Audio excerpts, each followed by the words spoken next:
তো আমরা মোটামুটি এখনো যাচ্ছি। প্রথম আমরা জগন্নাথ ধাম সেটা যাচ্ছি। এখনো টোটাল আমরা প্রায় এসেছি, প্রায় 3-4 কিলোমিটার এসেছি। টোটাল 10 কিলোমিটার আমাদের যেতে হবে। তো প্রথমে জগন্নাথ ধামের মন্দির যাব। টোটাল আমরা দেখবো এখানে 7টা দর্শনীয় স্থান।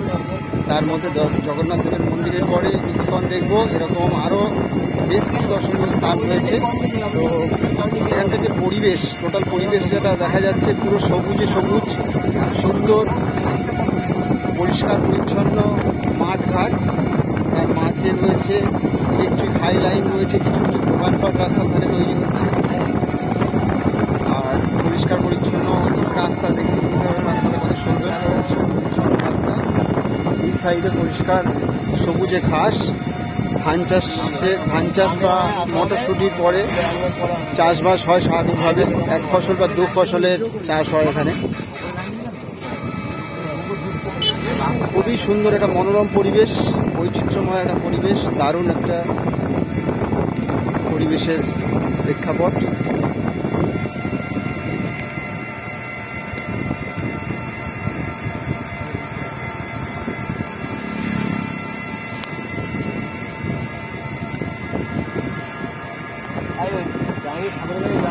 আজ 16/6/2024 আমরা তারা মায়ের উদ্দেশ্যে তারাপীঠ দর্শনে বেরিয়েছি। সেইখানে মন্দির দর্শন করে সকাল 9:10-এ আমরা বেরিয়ে পড়েছি সাইট সিন। টোটাল 7টা সাইট সিন দেখব।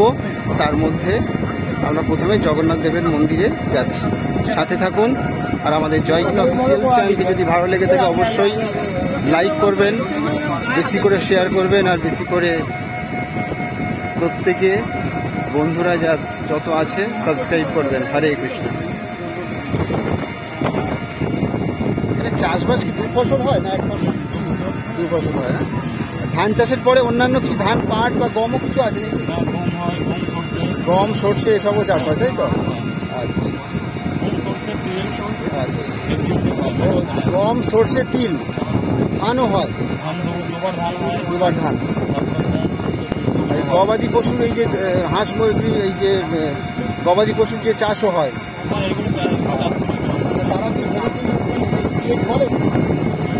আচ্ছা, মাস্টার রয়েছে পিএড।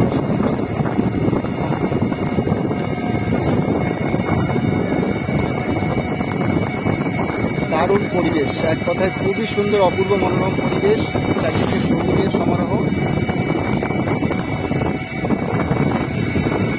আমাদের সাথে রয়েছে আমাদের একেবারে কাছের সব থেকে প্রিয় মানুষ দেবাশিস রয়েছে। দেবাশিস একদম খুব সুন্দর। আমাদের তুফানদা আছে, তুফানদা। দেবরাজ রয়েছে। দেবরাজ আমাদের একদম ওপেনার ব্যাটসম্যান, সব থেকে ভালো, ফার্স্ট ক্লাস ছেলে। দেখি স্যার ভালো। আর এদিকে রয়েছে সুভাষদা রয়েছে।